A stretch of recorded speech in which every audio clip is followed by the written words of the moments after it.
പ്രധാന വാർത്ത. വ്യാജരേഖ ചമച്ച് ഗസ്റ്റ് ലെക്ചർ നിയമനം നേടിയ കേസിൽ വിദ്യക്കെതിരെ ജാമ്യമില്ലാ കുറ്റം. കേസന്വേഷണം അഗളി പോലീസിന് കൈമാറും. ഗവർണർക്ക് പരാതി നൽകി KSU.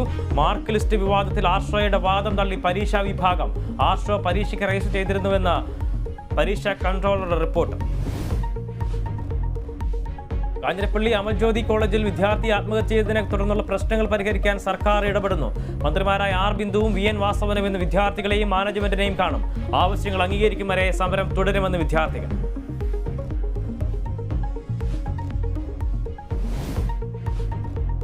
ഗുസ്തി താരങ്ങളോട് നിലപാട് മയപ്പെടുത്തി കേന്ദ്രം. ചർച്ചയ്ക്ക് തയ്യാറെന്ന് കായിക മന്ത്രി അനുരാഗ് ഠാക്കൂർ. സമരക്കാരുടെ ആവശ്യങ്ങൾ കേൾക്കുമെന്ന് മന്ത്രി.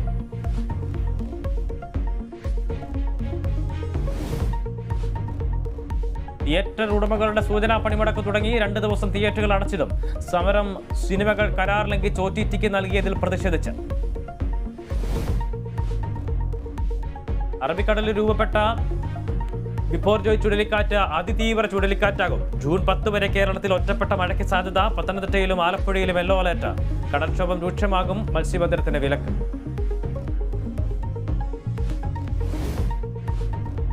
ലോക ടെസ്റ്റ് ചാമ്പ്യൻഷിപ്പിന് ഇന്ന് തുടക്കം. കിരീടം ലക്ഷ്യമിട്ട് ഇന്ത്യയും ഓസ്ട്രേലിയയും നേർക്കുനേർ. മത്സരം ഇംഗ്ലണ്ടിന്റെ ഓവലിൽ.